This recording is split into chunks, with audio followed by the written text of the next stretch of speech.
Folks, welcome back to Mayhem in the Midsouth, Episode 10, Bloody Lester Street, Part 2.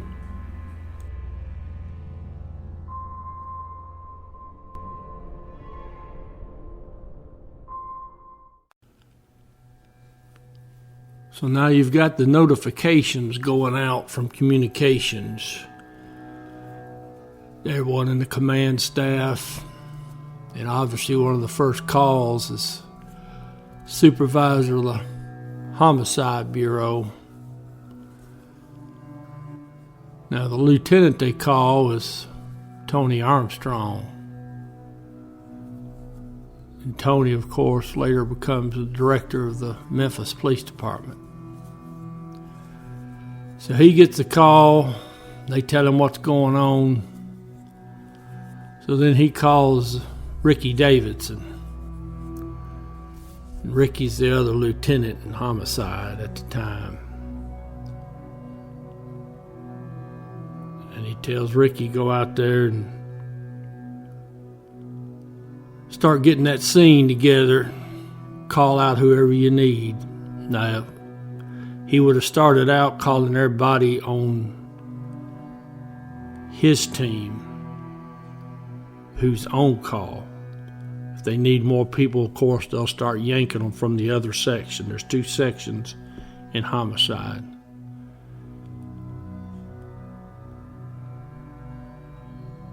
Now, Tony, Lieutenant Armstrong, he tells Ricky Davison, tells him there's 6 people that are apparently dead. And they got 3 that's injured, and they're all children. They're on their way to the hospital, and they're not expected to make it.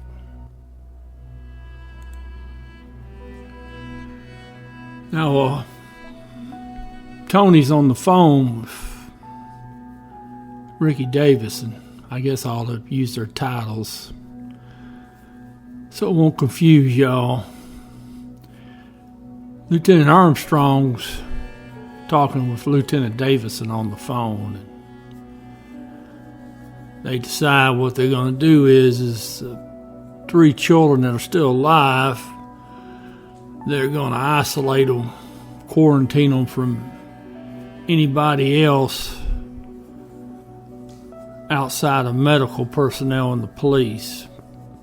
And they're not going to release their identities to anyone. So then they call the TAC unit, and they tell them to send officers down there and guard the kids' rooms. Now, I don't know how it is for other departments, but Memphis homicide investigators are pretty high on the food chain, so usually when they request something, they get it. Now,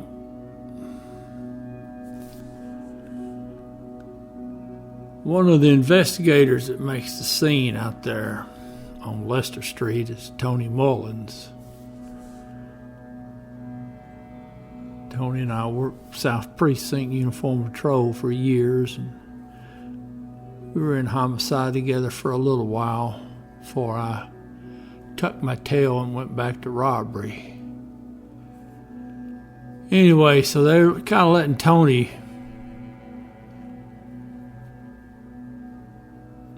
run stuff. I mean, Ricky Davison, the lieutenant's there, but what you do is, as a lieutenant, is you pick out whoever's going to be the case investigator, and then you let him do his job. And the only thing Tony's got to do is just let Ricky know, Lieutenant Davison, let him know what, hey, I'm getting ready to do this, this, and this.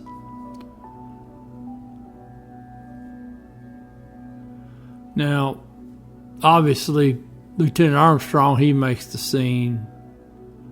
Lieutenant Davison's there. So they do a walkthrough of the house to get an overview of the crime scene. And then they send Tony, Sergeant Mullins, They send him back downtown to type up a search warrant because they've got to have a search warrant for the house. Now, they've secured the house, which they can legally do. And they can go through the house and make a protective sweep looking for victims or suspects. But now, once they've got the scene under control, they got to get a search warrant. Because if you don't have a search warrant, you've got to have written permission from the owners of the house.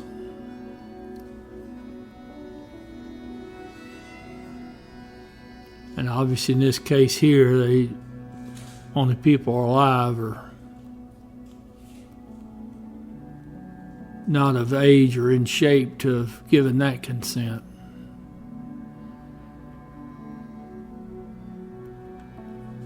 So Tony, he comes back after he gets the warrant signed, because once he types up that warrant now, he's got to go out and he's got to find a judge to sign it. So you got to start calling judges at home. There's usually a list of the judges that'll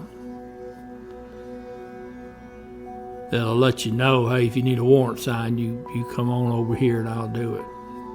So anyways, he gets back with the warrant, so now they can start collecting evidence inside the house. Now they bring the ME out, and he brings a whole passel of people with him. Now at 2:30 in the morning on March the 4th, they've removed all the bodies to the morgue. Because during that time, while homicide investigators are collecting evidence, and I'm pretty sure they probably shot an entry video or a scene video, took pictures, had crime scene take pictures.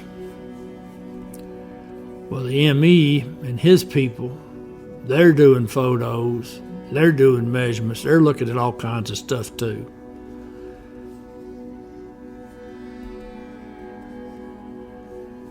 So everybody clears the scene around that 2:30 mark in the morning. And they put uniform patrol on the house to keep the scene secure, so they can start back the next morning. So Tony Mullins, he goes back with investigators and crime scene people. And they keep on working.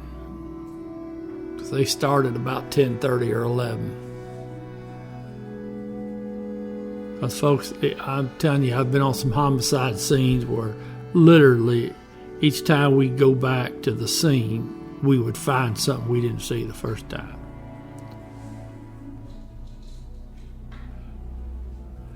Now, later on, when Sergeant Mullins testifies at trial, he described that scene as probably the worst he'd ever worked or seen. Now, that's saying a lot, because at the time this happened, Tony's got a bunch of years on the job.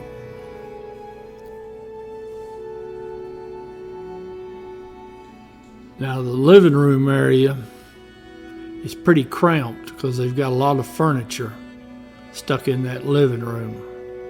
And the bodies are all, the original 4 bodies in the living room are right there together.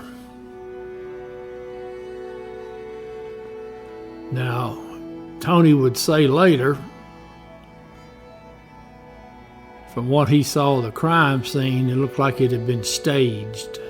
Somebody had staged that crime scene to make it look like something it wasn't. People don't realize how difficult that is to stage a scene in such a way that the police won't notice there's something wrong. Because we're not too smart, but we're not dumb enough to buy the things that people do on scenes to try to disguise who they are or what the motive was for the killing.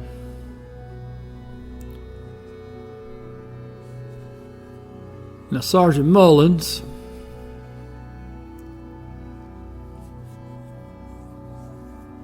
would say, as would others who were on the scene and would become official in the court records, that all the adult victims had sustained multiple gunshot wounds.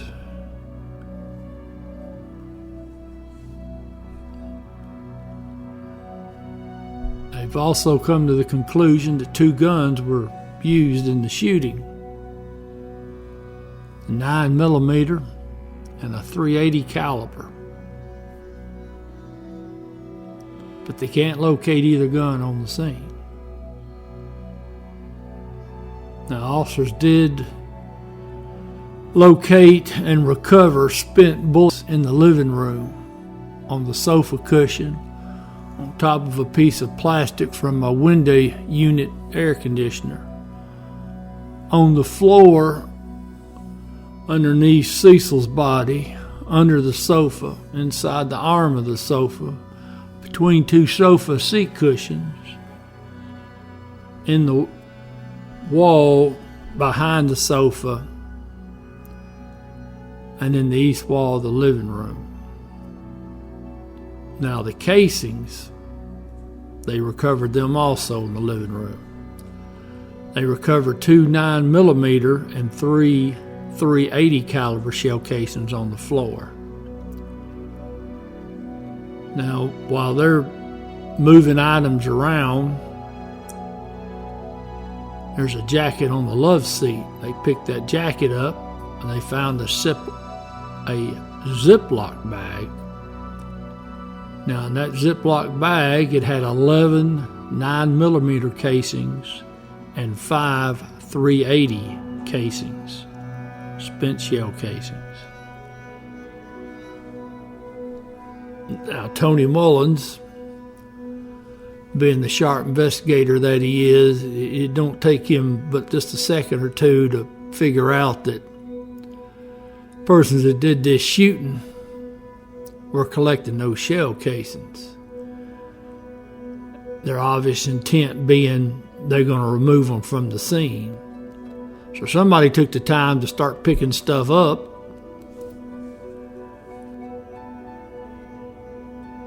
And this is after the fact that Tony's already concluded that this crime scene has been staged. So this is just something else.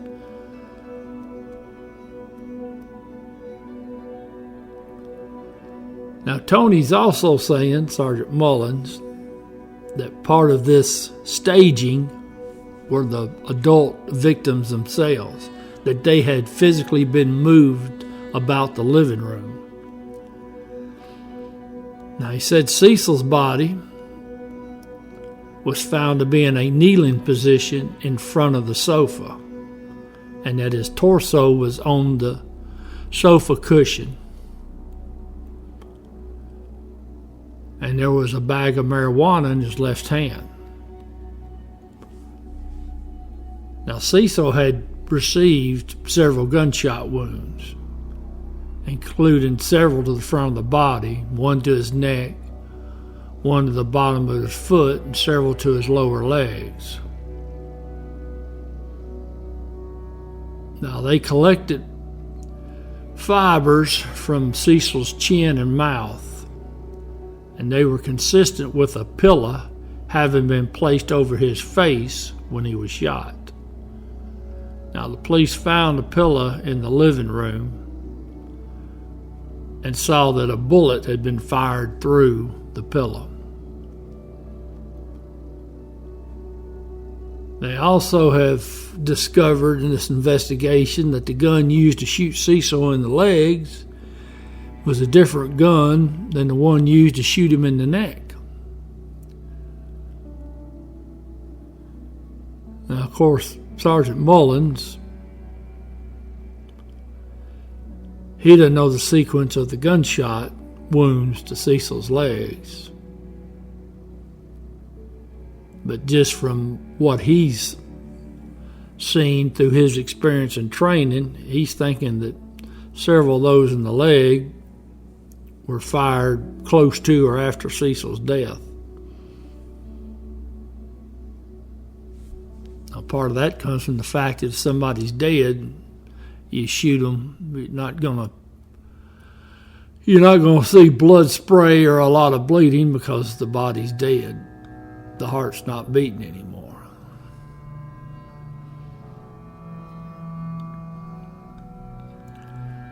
So Sergeant Mullins saying that whoever shot and killed Cecil, he then took the time to reposition Cecil's body. Because from the gunshot wounds, Sergeant Mullins is saying that Cecil was facing his attacker when the first shot was fired. And that comes from the fact that Cecil's got gunshot wounds, entry wounds to the front of his body.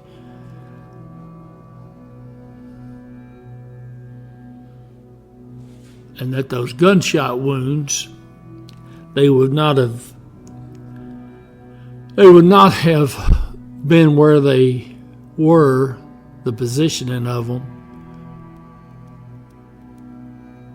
if Cecil had been down on his knees in the floor and laying across the sofa, obviously.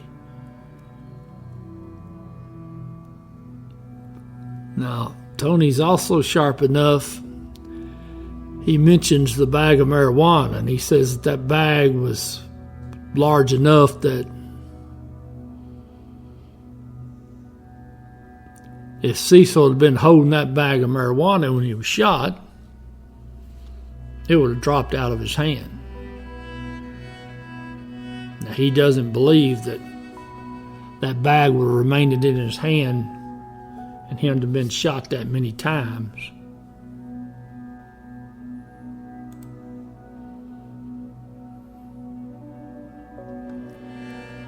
Now, police recovered a loaded 12-gauge sawed-off shotgun. They found it on a stack of clothing in the corner of the living room.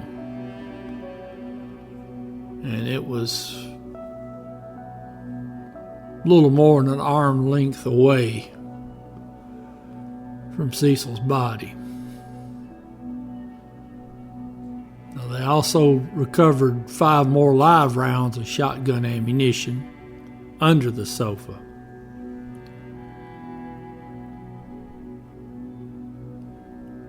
Now, DNA testing of blood found on the end of the shotgun barrel showed that the DNA was a match to Senya.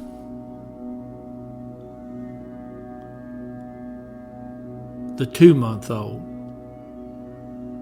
That some of her blood was in that blood.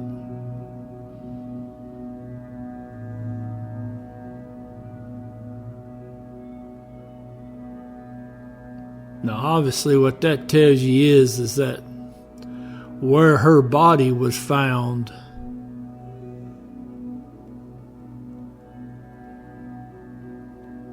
in the house was not where the body was originally. At some point, that little 2-month-old was around that shotgun, and the shotgun's in the living room. So it tells you the body or the shotgun got moved.